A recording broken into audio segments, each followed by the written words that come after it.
ಎಲ್ಲರಿಗೂ ನಮಸ್ಕಾರ. ಮತ್ತೊಂದು ವಿಡಿಯೋಗೆ ಸ್ವಾಗತ. ನಾನು ನಿಮ್ಮ ಡಾರ್ಲಿಂಗ್ ದನೋ. ಉಂಡ ಮನೆಗೆ ಎರಡು ಬಗೆಯೋದು, ಉಂಡ ಮನೆಗೆ ಕನ್ನ ಹಾಕೋದು ಅಂತೆಲ್ಲ ಕಮೆಂಟ್ಸ್ ಬರ್ತಾ ಇರ್ತಾರೆ. ಮೊದಲನೇದಾಗಿ ಸನ್ ರೈಸರ್ಸ್ ಅಂತ ಏನಂತ ಕರಿತೀವಿ, ನಮ್ಮ ಇಂಡಿಯಾದಲ್ಲೇ ಸನ್ ರೈಸರ್ಸ್ ಹೈದರಾಬಾದಿನ ಓನರ್ ಕಾವ್ಯ ಮಾರನ್ ಅವರು ಪಾಕಿಸ್ತಾನದ ಪ್ಲೇಯರ್ ನ ಆಕ್ಷನ್ ಮಾಡಿದ್ದಾರೆ, ಬಿಡ್ ಮಾಡಿದ್ದಾರೆ, ಅವರ ತಂಡಕ್ಕೆ ಸೇರಿಸ್ಕೊಂಡಿದ್ದಾರೆ. ಇನ್ನೊಂದು ಕುಂಭಮೇಳದ ಸ್ಟಾರ್ ಅಂತ ಕರಿತೀವಿ, ಆ ಮೊನಾಲಿಸ್ ಅವರು ಹುಟ್ಟಿದ್ದು ಹಿಂದೂ ಧರ್ಮದಲ್ಲಿ, ಮದುವೆ ಆಗಿದ್ದು ಮಾತ್ರ ಅನ್ಯ ಧರ್ಮದವ್ರನ್ನ. ಇದಕ್ಕೆ ಯಾವ ರೀತಿ ಎಲ್ಲ ಪ್ರತಿಕ್ರಿಯೆ ಸಿಗ್ತಾ ಇದೆ, ಯಾವ ರೀತಿ ಎಲ್ಲ ಕಮೆಂಟ್ಸ್ ಬರ್ತಾ ಇದೆ, ಈ ಎರಡು ವಿಷಯದ ಬಗ್ಗೆ ಮಾತಾಡೋಣ. ಮೊದಲನೇದಾಗಿ ಸನ್ ರೈಸರ್ಸ್ ಹೈದರಾಬಾದ್ ಅಂತ ಕರಿತೀವಿ, ಅದೇ ಸನ್ ರೈಸರ್ಸ್ 100 ಬಾಲ್ಸ್ ಅಂದ್ರೆ ಇಂಗ್ಲೆಂಡಿನಲ್ಲಿ ಸನ್ ರೈಸರ್ಸ್ ಲೀಡ್ಸ್ ಅಂತ ಒಂದು ಇದು ಟೀಮ್ ಇದೆ.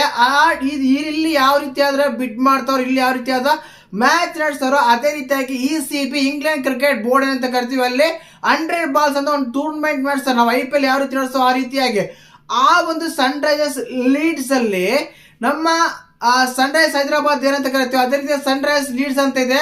ಅಲ್ಲಿ ಕೂಡ ಸೇಮ್ ಓನರ್ ಕಾವ್ಯ ಮಾರನ್ ಅವರೇ, ಅವರು ಪಾಕಿಸ್ತಾನದ ಪ್ಲೇಯರ್ ನ ಬಿಡ್ ಮಾಡಿದ್ದಾರೆ. ಒಂದು ಆಕ್ಷನ್ ಇದೆ ಗೊತ್ತಲ್ಲ ನಿಮ್ಗೆ, ಹಿಂಗಂತ ನೋಡಿ. ಆ ಪ್ಲೇಯರ್ ಅಮಿತ್ ಅಂತ ಕರಿತೀವಿ, ಆ ಅಮಿತ್ ಅವ್ರನ್ನ ಬಿಡ್ ಮಾಡಿದ್ದಾರೆ, ಆಕ್ಷನ್ ಅಲ್ಲಿ ತಗೊಂಡಿದ್ದಾರೆ. ಮೇನ್ ಆಗಿ 1,90,00,000ಕ್ಕೆ ಬಿಡ್ ಮಾಡಿ ತಗೊಂಡಿದ್ದಾರೆ. ಇದಕ್ಕಂತೂ ತುಂಬಾ ನೆಗೆಟಿವ್ ಕಮೆಂಟ್ ಸಿಗ್ತಾ ಇದೆ. ಕಾರಣ ಏನಂದ್ರೆ ಸೋಲ್ಜರ್ಸ್ ಎಲ್ಲ ಸತ್ರು, ಪಾಕಿಸ್ತಾನ ಬಾರ್ಡರ್ ಅಲ್ಲಿ ಯುದ್ಧ ಆಗ್ತಾ ಇದೆ, ಕೆಲವು ಟೈಮಲ್ಲೆಲ್ಲ ನಮ್ಮೇಲೆಲ್ಲ ಇಷ್ಟೆಲ್ಲ ಉರ್ದು ಬೀಳ್ತಾರೆ. ಅಂತ ಪ್ಲೇಯರ್ ನ ತಗೋಬೇಕಾಗಿತ್ತ, ಅಂತ ಪ್ಲೇಯರ್ ನ ಬಿಡ್ ಮಾಡ್ಬೇಕಾಗಿತ್ತ, ಅಂತ ಪ್ಲೇಯರ್ ನ ಆಕ್ಷನ್ ಟೀಮ್ ಅಲ್ಲಿ ಸೇರಿಸಬೇಕಾಗಿತ್ತ ಅಂತೆಲ್ಲ ಖಂಡಿತವಾಗ್ಲೂ ಮಿಶ್ರ ಒಂದು ಪ್ರತಿಕ್ರಿಯೆ ಬರ್ತಾ ಇದೆ. ಕೇಳುವಾದ್ರೆ ಹೇಳ್ದಲ್ಲ, ಉಂಡ ಮನೆಗೆ ಕಣ್ಣು ಹಾಕೋದು, ಉಂಡ ಮನೆಗೆ ಎರಡು ಬಗೆಯೋದು ಅಂತೆಲ್ಲ ಕರಿತೀವಲ್ಲ, ಆ ರೀತಿ ಎಲ್ಲ ಕಮೆಂಟ್ಸ್ ಮಾಡ್ತಾ ಇದ್ದಾರೆ. ಮತ್ತೆ ಇದ್ರ ಬಗ್ಗೆ ನಿಮ್ಮ ಅಭಿಪ್ರಾಯ ಅಂತ ಕಮೆಂಟ್ ಮಾಡಿ.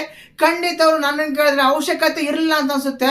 ಹೌದು, ಇಂಡಿಯಾದಲ್ಲಿ ಆಡದೇ ಇರ್ಬೋದು, ಇಂಡಿಯಾದಲ್ಲಿ ಇರದೇ ಇರ್ಬೋದು, ಇಂಡಿಯಾ ಟೀಮ್ ಅಲ್ಲಿ ಅಂದ್ರೆ IPL ಆಗದೆ ಇರ್ಬೋದು, ಬಟ್ ಓನರ್ ನೀವೇ ತಾನೆ. ಸನ್ ರೈಸರ್ಸ್ ಹೈದರಾಬಾದ್ ಓನರ್ ಅಂದ್ರೆ, ಸನ್ ರೈಸರ್ಸ್ ಲೀಡ್ಸ್ ಓನರ್ ಅಂದ್ರೆ ಯಾರು, ಕಾವ್ಯ ಮಾರನ್ ಅವ್ರು ತಾನೆ. ಬೇರೆ ಪ್ಲೇಯರ್ನ ಬಿಟ್ ಮಾಡಬೇಕಾಗಿತ್ತು, ಬೇರೆ ಪ್ಲೇಯರ್ನ ತಗೋಬೋದಾಗಿತ್ತು, ಅವನೇ ತಗೋಬೇಕಾಗಿತ್ತು. ಖಂಡಿತವಾಗ್ಲೂ ಇದ್ರ ಬಗ್ಗೆ ಮಿಶ್ರ ಪ್ರತಿಕ್ರಿಯೆ ಅಲ್ಲ, ಒನ್ ಸೈಡ್ ವಾರ ಆಗ್ತಾ ಇದೆ. ಅಲ್ಲಿ ಎಫೆಕ್ಟ್ ಇಲ್ಲಿ ನಡೀತಾ ಇದೆ. ಯಾಕೆ ಅಂದ್ರೆ ತುಂಬಾ ಜನ ಕಮೆಂಟ್ಸ್ ಮಾಡ್ತಾ ಇದ್ದಾರೆ, ಅವರು ಅಲ್ಲಿ ಖರೀದಿ ಮಾಡಿರ್ಬೋದು, ಆದ್ರೆ ಇಲ್ಲಿ SRS ಸನ್ ರೈಸರ್ಸ್ ಹೈದರಾಬಾದ್ ಏನಂತ ಕರಿತೀವಿ, ಆ ಒಂದು ಟೀಮ್ ನ ಮ್ಯಾಚ್ ನೋಡಬಾರ್ದು, ಆ ಟೀಮ್ ನ ಬ್ಲಾಕ್ ಮಾಡಬೇಕು, ಆ ಟೀಮ್ ದಾಗ ಸಪೋರ್ಟ್ ಮಾಡಬಾರ್ದು ಅಂತೆಲ್ಲ IPL ಫ್ಯಾನ್ಸ್ ಕಮೆಂಟ್ ಮಾಡ್ತಾ ಇದಾರೆ. ಮತ್ತೆ ಇದ್ರ ಬಗ್ಗೆ ನಿಮ್ಮ ಅನಿಸಿಕೆ ಅಂತ ಕಮೆಂಟ್ ಮಾಡಿ. ಖಂಡಿತವಾಗ್ಲೂ ನನ್ನ ಪ್ರಕಾರ ಆದ್ರೆ ತಗೋಬಾರ್ದಾಗಿತ್ತು. ಇನ್ನೂ ತುಂಬಾ ಜನ ಇದ್ದಾರೆ ಪ್ರಪಂಚದಲ್ಲಿ ಪ್ಲೇಯರ್ಸ್, ಬಿಡ್ ಮಾಡಬಾರ್ದಾಗಿತ್ತು. ನಮ್ಮ ದೇಶಕ್ಕೆ ಎಷ್ಟು ದ್ರೋಹ ಬೈತಾರೆ ಅಂತ ತುಂಬಾ ಚೆನ್ನಾಗಿ ಗೊತ್ತಿದೆ ಪಾಕಿಸ್ತಾನದವರು, ಆ ಕಾರಣಕ್ಕೆ ಅವಶ್ಯಕತೆ ಇರಲಿಲ್ಲ ಅಂತ ಅನಿಸ್ತು. ಇನ್ನೊಂದು ಕುಂಭಮೇಳ ಸ್ಟಾರ್ ಅಂತ ಕರಿತೀವಿ, ಮೊನಾಲಿಸ್ ಅವರು. ಇವರು ಹಿಂದೂ ಧರ್ಮ ಹುಟ್ಟಿರ್ತಾರೆ, ಅದೇ ರುದ್ರಾಕ್ಷಿ ಮಾಡ್ಕೊಂಡು ಜೀವನ ಮಾಡ್ತಾ ಇರ್ತಾರೆ, ಕೊನೆಗೆ ಅನ್ಯ ಧರ್ಮದವರು ಮದುವೆ ಆಗ್ತಾರೆ. ಇದ್ರ ಬಗ್ಗೆ ಮದುವೆ ಆಗೋದ್ರ ಬಗ್ಗೆ ಯಾವುದೇ ತೊಂದರೆ ಇಲ್ಲ, ಅನಿಸಿಕೆ ಇಲ್ಲ, ಅವರವರ ಇಷ್ಟ ಅಂತಾನೆ ಹೇಳೋಣ. ಸರಿ ಆಯ್ತು, ಆದರೆ ಮದುವೆಗೆ ಬೇಡಮ್ಮ ಆ ವಿಷಯದಲ್ಲಿ ಧರ್ಮ ಹೆಸರು ಹೇಳೋದಂತಕ್ಕಿಂತ ಮುಖ್ಯವಾಗಿಲ್ಲ, ಅಪ್ಪನ ಮೇಲೆನೆ ಕಂಪ್ಲೇಂಟ್ ಕೊಡ್ತಾರೆ ಮೊನಾಲಿಸ್ ಅವರು. ಇದ್ರ ಬಗ್ಗೆ ಏನ್ ಹೇಳ್ಬೇಕು ಗೊತ್ತಿಲ್ಲ. ತುಂಬಾ ಜನ ನಾವೇ ಬೆಳೆಸಿದ್ವಿ, ನಾವೇ ಇದು ಮಾಡಿದ್ವಿ, ನೀನು ರುದ್ರಾಕ್ಷಿ ಹಾಕೊಂಡು ರುದ್ರಾಕ್ಷಿ ಹಿಡ್ಕೊಂಡು ಜೀವನ ಮಾಡ್ತಿರೋ ಈ ಟೈಮಲ್ಲಿ ಇದು ಬೇಕಾಗಿತ್ತ ನಿನಗೆ, ಯಾಕೆ ಹಿಂದೂ ಧರ್ಮದಲ್ಲಿ ಯಾರು ಸಿಗ್ಲೇ ಇಲ್ವಾ ಅಂತೆಲ್ಲ ಬೇರೆ ಬೇರೆ ರೀತಿಯೆಲ್ಲ ಕಮೆಂಟ್ಸ್ ಬರ್ತಾ ಇದ್ದಾರೆ. ಇದರ ಬಗ್ಗೆ ನಿಮ್ಮ ಅಭಿಪ್ರಾಯ ಅಂತ ಕಮೆಂಟ್ ಮಾಡಿ. ಖಂಡಿತವಾಗ್ಲೂ ಮದುವೆ ಬೇರೆ ಬೇರೆ ಧರ್ಮದ ಅನ್ಯ ಧರ್ಮದವರು ತುಂಬಾ ಜನ ಆಗ್ತಾರೆ, ಅದು ಬೇರೆ ವಿಷಯ. ಬಟ್ ಅಪ್ಪನ ಮೇಲೆ ಅಮ್ಮನ ಮೇಲೆ ಕಂಪ್ಲೇಂಟ್ ಕೊಡೋಷ್ಟು ಕ್ರೂರ ಆಗಿದ್ರ ಮೊನಾಲಿಸ್ ಅಂತ ತುಂಬಾ ಜನ ಡೌಟ್ ಬೇರೆ ಬರ್ತಾ ಇದೆ.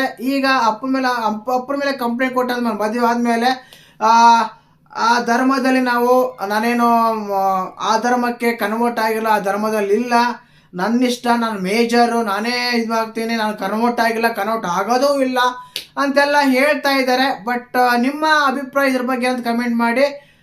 ಆಗ್ಬಾರ್ದಾಗಿತ್ತು, ಆಗ್ಬೇಕಂತ ಇಂಥ ವಿಷಯಗಳು ತುಂಬಾ ನಡೆದಿವೆ, ತುಂಬಾ ನಡೆದು ಹೋಗಿವೆ.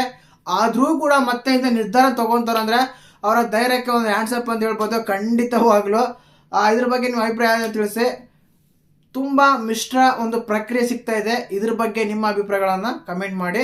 ಜೈ ಹಿಂದ್, ಜೈ ಕರ್ನಾಟಕ.